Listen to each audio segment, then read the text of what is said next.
എന്റെ മോളൊരു പാവമായിരുന്നു സാറേ. അപ്പൊ ബാലനോ? ഓ, അവനൊരു മണ്ടനായിരുന്നു. ഓ, ഞാൻ അറിഞ്ഞത് അവര് തമ്മിൽ വലിയ സ്നേഹത്തിലായിരുന്നു എന്നാണല്ലോ. നല്ല സ്നേഹത്തിലായിരുന്നു. അതാണല്ലോ അവൻ എന്റെ മോളെ.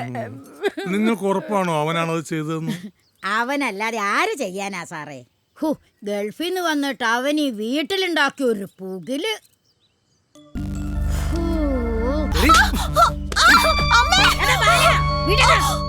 നീ എന്ത് പണിയാ ചെയ്യണേ?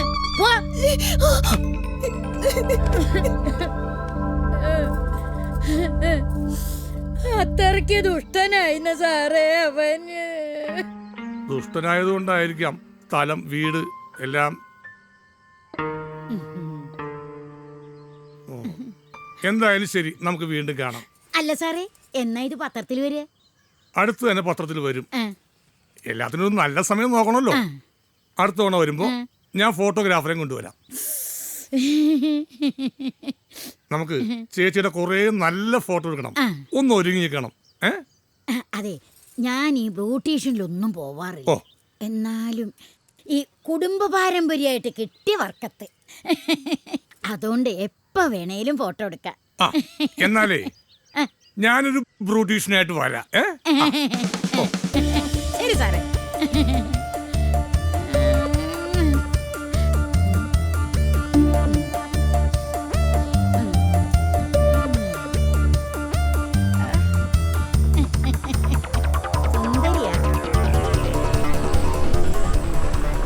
സാറ് കേറിയ പോലെ പോട്ടെ പോട്ടെ എന്ന് പറയണ്ട. സത്യത്തിൽ സാറിന് എവിടെ പോണ്ടത്?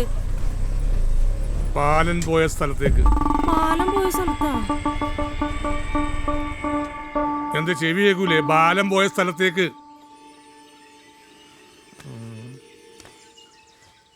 സാറാരാ സാറേ?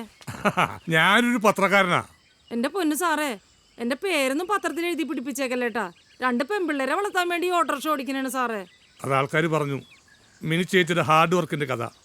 ഭർത്താവ് ഉപേക്ഷിച്ചു പോയപ്പോ പകച്ചു നിൽക്കാതെ കൂലിപ്പണിക്ക് പോയതും ആ കാശും താലുമാല വിറ്റതും ചേർത്ത് പഴയൊരു ഓട്ടോ വാങ്ങിയതും രാത്രി ടൗണിലും പകൽ ഇവിടെയും ഓട്ടോ ഓടിച്ച് മക്കളെ വളർത്തിയ കഥ. ചേച്ചിയെ കുറിച്ച് എന്തായാലും ഒരു ലേഖനം എഴുതും. അടുത്തോണ ആവട്ടെ. മൂത്ത മകൾ ഇപ്പൊ എന്ത് ചെയ്യുന്നു? മൂത്ത മകളിപ്പോ ഫൈനൽ ഇയർ നഴ്സിംഗിന് ഹൈദരാബാദിലാണ്. ഇളയതോ?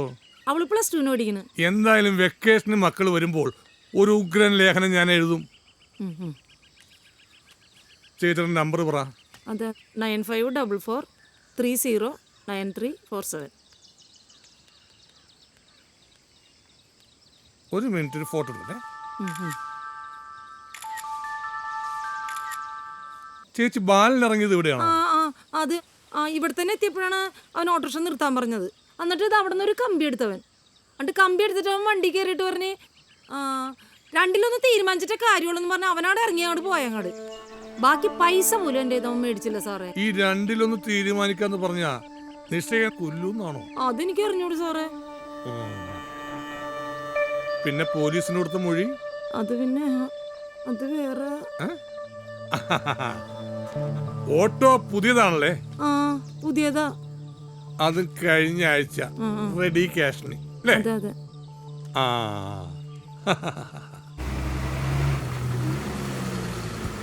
ഇറങ്ങിക്കോ, ഇറങ്ങും.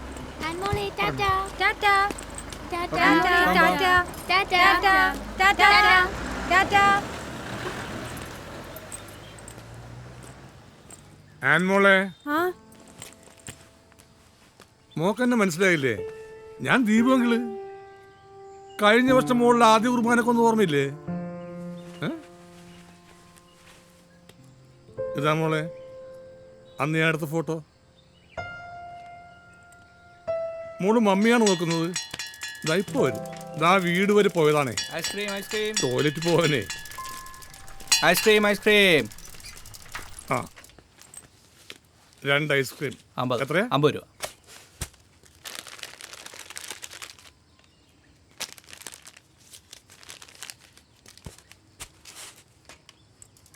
ഐസ്ക്രീം.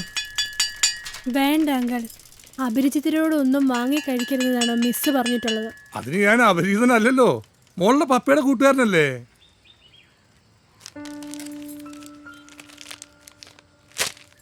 മോളാണോ ക്ലാസ്സിൽ ഫസ്റ്റ്? അല്ല, ശ്രീദേവിയാ.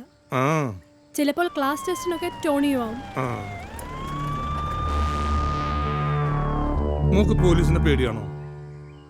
ഐ, ഈയൊരു പെണ്ണിനെ കൊന്നില്ലേ, അതിന്റെ സാക്ഷി മോളല്ലേ? ഉം. അപ്പൊ പോലീസ് മാമന്മാരൊന്നും മോളോട് ചോദിച്ചില്ലേ? അതിന്റെ പേടി മാറിയില്ലേ? ഇല്ല. ആ, അതെന്താ അങ്ങനെ? മോളെ പേടിപ്പിച്ചോ? മോള് കണ്ടതല്ലേ പറഞ്ഞോളൂ. അത് ആ, എന്നെ പേടിപ്പിച്ച് പറയിപ്പിച്ചതാ. മോളെന്തിനാ കരയുന്നത്? കരയണ്ട. ആ ആ, മോളുടെ മമ്മി എത്തിയല്ലോ. ഇതാണോ അങ്കിളുടെ ആള്? ആ, എന്താ മമ്മി?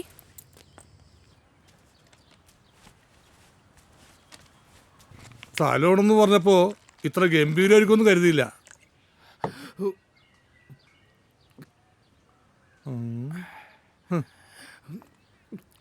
കുഴപ്പമില്ല, ചേട്ടൻ അടിച്ചോ.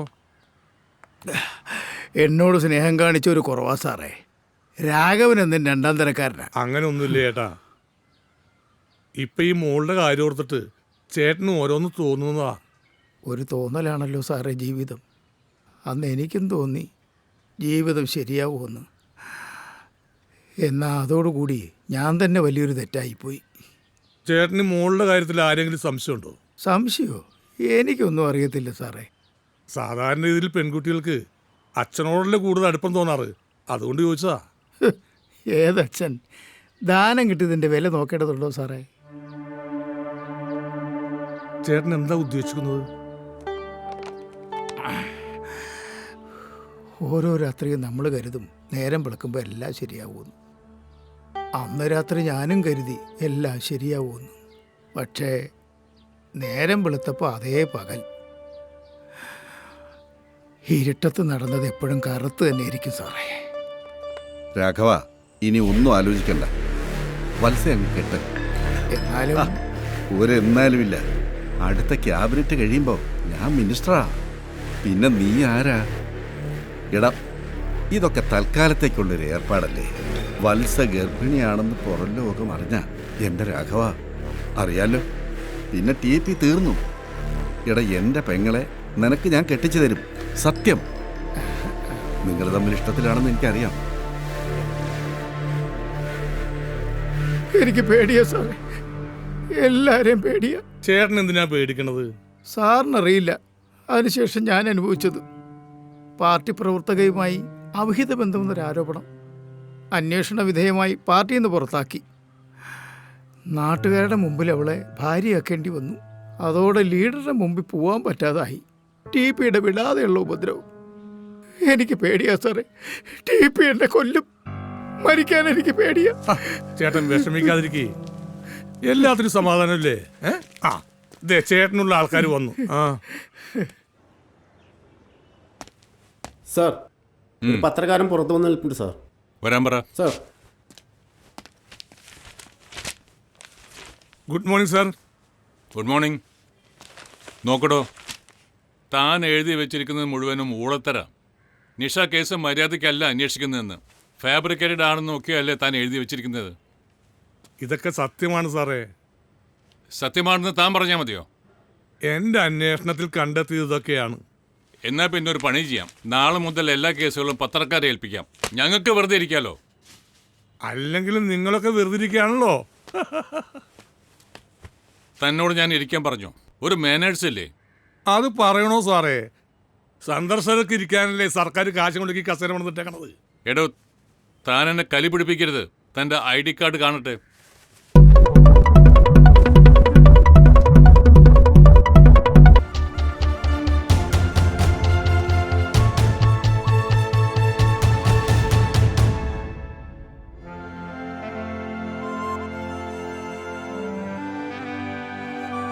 എന്തേ, വിപ്ലവ നായികയുടെ പിറന്നാളുണ്ടാൻ പോകുന്നുണ്ടോ? വേണ്ട ഞാൻ കൊണ്ടുവന്നാക്കാം. പഴയ സുഹൃത്തുക്കളൊക്കെ ഒന്ന് കാണുകയും ചെയ്യാം. വേണ്ട, പോയ ആ പഴയ കാലം ഇനി തിരിച്ചു കിട്ടില്ലല്ലോ. എല്ലാവരും പല ഗ്രൂപ്പായില്ലേ. ഞങ്ങൾ കുറെ ആൾക്കാർ സ്വപ്നം കണ്ട ആ കമ്മ്യൂണിസം മരിച്ചു. ഓക്കെ, എങ്കിൽ സഖാവ് ഇവിടെ ഇരുന്ന് ഓർമ്മകൾ അയവറക്ക്. ഒന്ന് പോടായി പേസ്. നമ്മൾ കൊയ്യും വയലെല്ലാം നമ്മുടേതാകും പൈകിളിയെ. നിന്നെ ഞാൻ ശരിയടാ.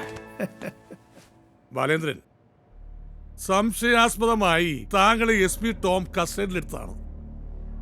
കുറ്റവാളി ആരെന്ന് തീർച്ചപ്പെടുത്തിയിട്ടില്ലെങ്കിലും താങ്കളല്ലെന്ന് ഞങ്ങളുടെ ടീം ഉറപ്പാക്കുന്നു. പറയൂ, എന്താണ് ബാലേന്ദ്ര യഥാർത്ഥത്തിൽ സംഭവിച്ചത്?